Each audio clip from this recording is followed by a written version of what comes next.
আসসালামু আলাইকুম প্রিয় চাকরি প্রত্যাশী ভাই ও বোনদের জন্য আবারও প্রতি সপ্তাহের ন্যায় শুক্রবার সাপ্তাহিক চাকরির ডাক পত্রিকা নিয়ে হাজির হলাম। তো মূলত এখানে কিন্তু সরকারি এবং বেসরকারি সকল প্রকার চাকরি আবেদন প্রকাশ করা হয়। তো মূলত এই চাকরি পত্রিকাটি প্রকাশ করা হয়েছে 14 মার্চ 2025 খ্রিস্টাব্দ। তো এখানে যাদের শিক্ষার যোগ্যতা রয়েছে তারা কিন্তু এই আবেদনগুলো করে নেবেন। তো প্রথমে রয়েছে শিক্ষা প্রকৌশল অধিদপ্তর। তো এখানে কিন্তু 187 জন লোক নেওয়া হবে। এরপর হচ্ছে নৌবাহিনীতে বেসামরিক কর্মচারী নিয়োগ। তো এখানে কিন্তু 252 জন লোক নেওয়া হবে। এরপর হচ্ছে খাদ্য অধিদপ্তর চাকরি। তো এখানে কিন্তু 1791 জন লোক নেওয়া হবে। এরপর হচ্ছে সিভিল সার্জন ব্রাহ্মণবাড়িয়া। তো এখানে কিন্তু 91 জন লোক নেওয়া হবে। এরপর হচ্ছে বাংলাদেশ কেমিক্যাল ইন্ডাস্ট্রিজ। তো এখানে কিন্তু 102 জন লোক নেওয়া হবে।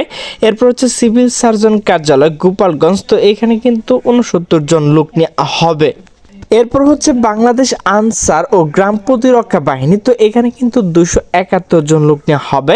এরপর হচ্ছে সিভিল সার্জন কার্যালয় মানিকগঞ্জ। তো এখানে কিন্তু 66 জন লোক নেওয়া হবে। এরপর হচ্ছে বাংলাদেশ বিনিয়োগ উন্নয়ন কর্তৃপক্ষ। তো এখানে কিন্তু 108 জন লোক নেওয়া হবে। এরপর হচ্ছে সিভিল সার্জন কার্যালয় কুষ্টিয়া। তো এখানে কিন্তু 115 জন লোক নেওয়া হবে। চট্টগ্রাম বিশ্ববিদ্যালয়। তো এখানে কিন্তু 29 জন লোক নেওয়া হবে। বাংলাদেশ ক্রীড়া শিক্ষা প্রতিষ্ঠান। তো এখানে 22 জন লোক নেওয়া হবে। আইন বিচার ও সংসদ বিচার বিষয়ক মন্ত্রণালয়। তো এখানে 29 জন লোক নেওয়া হবে। এরপর হচ্ছে বাংলাদেশ মেরিটাইম ইউনিভার্সিটি। তো এখানে 14 জন লোক নেওয়া হবে।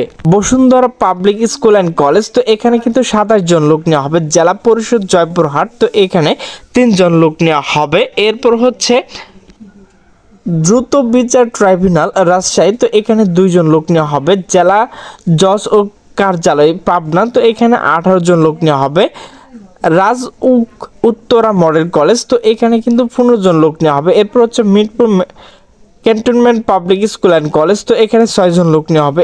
এরপর হচ্ছে শহীদ পুলিশ স্মৃতি কলেজ। তো এখানে কিন্তু 14 জন লোক নেওয়া হবে। এরপর এখানে চট্টগ্রাম বিশ্ববিদ্যালয় 2 জন লোক নেওয়া হবে। তো প্রিয় চাকরি প্রত্যাশী বিন্দু, তো তোমরা যারা এখানে চাকরি আবেদন করার যোগ্যতা রয়েছে তারা কিন্তু অবশ্যই আবেদনগুলো করে নেবেন। তো প্রিয় চাকরি প্রত্যাশী বিন্দু, আমার ভিডিওটি যদি ভালো লাগে তাহলে অবশ্যই লাইক কমেন্ট শেয়ার করবে। তো সকলে সুস্থ থাকবে, ভালো থাকবে। আল্লাহ হাফেজ।